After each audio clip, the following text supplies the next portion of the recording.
They say the Mongols came from nowhere, but nowhere doesn't build empires. Picture this, a frozen morning on the steppe. Silence. Then a sound. Low at first, then louder. Hooves. Thousands of them.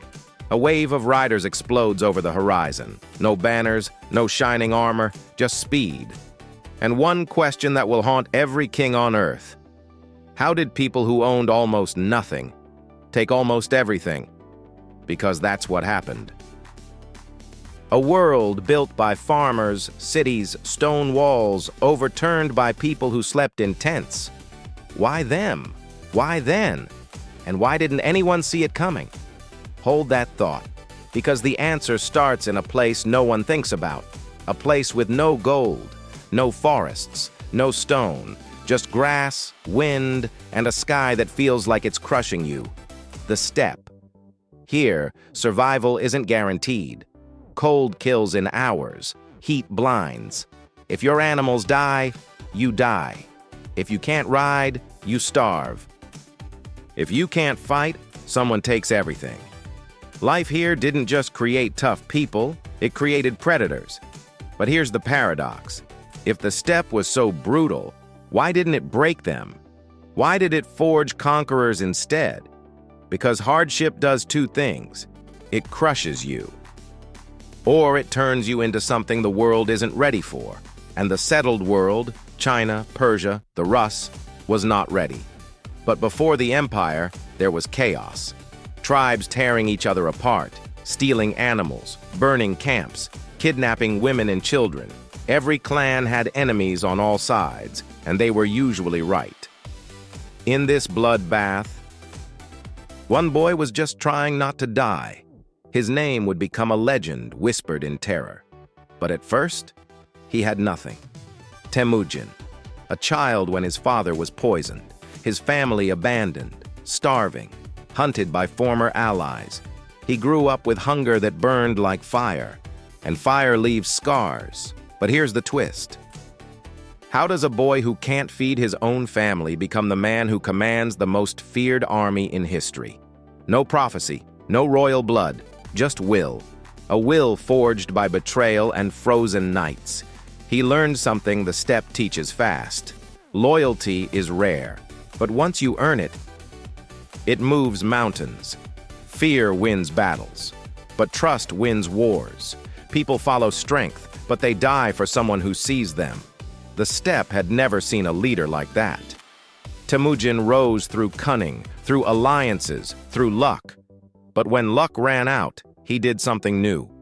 He adapted, and that's the first secret of the Mongol Empire. Not brutality, not horses. Adaptation. Every time he lost, he learned. Every time he won, he changed the rules. But wait, how do you unite people whose entire life depends on raiding each other? How do you stop tribes from killing each other long enough to build something bigger? This was the steppe's impossible riddle, and Temujin solved it in a way no one expected. He didn't promise peace, he promised opportunity. Stop raiding your neighbor for a few sheep. Raid entire kingdoms instead. Cities you've only heard about. Caravans loaded with silver and silk. Empires built from stone, slow, rich, and ripe. Fight with me, he said, and the whole world becomes your pasture. It was a deal between hunger and hope, and the warriors listened. When he became Genghis Khan, the _quote_0_, the tribes weren't just united, they were unleashed. But here's the question. If unity was enough, why didn't every conqueror do this? Why did the Mongols explode with such force that entire civilizations collapsed? Because unity was just the start. Once united, they faced a new problem: geography. The steppe couldn't feed a growing nation forever. Horses need grass, families need herds. One bad winter could wipe out everything. Resource pressure wasn't theory, it was survival. And when nomads feel pressure, they move. The empire started as a simple equation. Not enough land leads to more warriors, leads to more raids, leads to more land. But the world outside was changing too. Trade routes were becoming lifelines. Silk, spices, metals, wealth beyond imagination flowing east to west. And where there's wealth, there's tension. Caravans attacked, merchants murdered, kings demanding tribute, nomads demanding revenge. Two worlds collided, and Genghis Khan chose the direction. He struck north, then west, then south. Every direction led to someone richer, softer, more divided. But the Mongols didn't just attack. They attacked with precision. And here's the twist no one saw coming. The Mongols became military engineers. They captured Chinese siege experts, Persian miners, Central Asian builders. They copied every good idea and made it better. A nomadic army that learned to break walls. That was the world's worst nightmare, but their greatest weapon wasn't technology. It was information.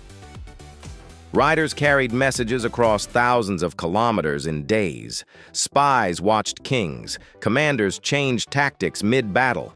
They faked retreats, then turned and surrounded enemies in minutes. Imagine fighting an enemy that's everywhere at once. Can't be trapped, can't be predicted.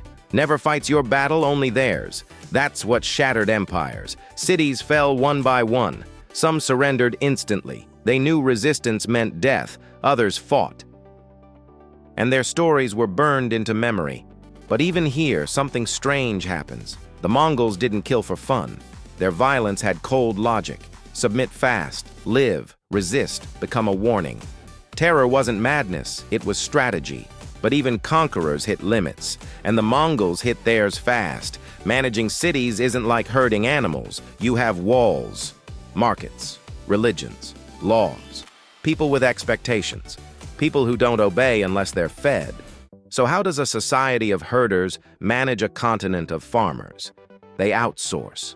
Persian bureaucrats collect taxes. Chinese scholars run administration. Uyghur scribes keep records. Local nobles stay in power, under Mongol eyes. Instead of destroying systems, they repurpose them. Instead of replacing elites, they absorb them. Instead of forcing one culture, they allow diversity. But this raises a new question. Why rule so many people if you don't want to be like them? Because the Mongols don't want civilization. They want wealth. Not rituals, resources, not palaces, power. And power needs fuel. The empire becomes an extraction engine. Grain, silk, gold, craftsmen, all flowing to the Mongol core. In return, they offer protection. They guarantee trade. Caravans travel from the Mediterranean to China under one rule. Touch this route, face 100,000 riders. The world has never been this connected, or this afraid.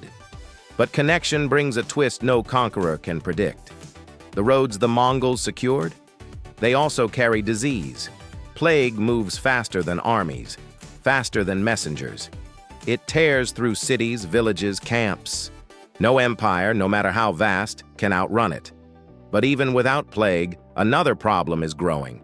Ambition. Genghis Khan built a machine powered by loyalty to him alone. But what happens when the engine outlives the engineer? Who gets the spoils? Who sits highest? Who commands armies bigger than kingdoms? Sons turn on cousins. Cousins turn on generals. Generals turn on each other. The empire doesn't collapse from outside. It fractures from within. But even in pieces, it reshapes the world. Trade explodes. Ideas move. Gunpowder travels west. Maps change. New powers rise in the spaces the Mongols left. The world after them is not the world before. So why does this matter now? Because their rise reveals something uncomfortable. Civilizations aren't always beaten by those with more. Sometimes they're broken by those with less. Because needing more makes people dangerous. Resource scarcity unites. It mobilizes.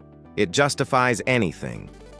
And in a world where resources are tightening again, water, land, minerals, data, the Mongol story isn't ancient history. It's a warning. Power shifts fastest when the hungry move faster than the full. The Mongols understood that. They lived it. They became the storm that rolled across continents.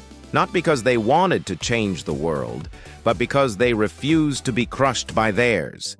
Their empire rose from hardship, burned with ambition, splintered under its own success.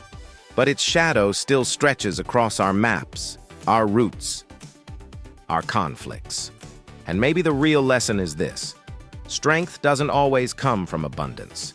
Sometimes it comes from the empty places, the cold places, the forgotten places. Sometimes the greatest force in history starts as a child on a frozen steppe, with nothing but hunger and a horizon that promises more. And if that's true, then the next world-shaking power might already be growing somewhere we're not looking.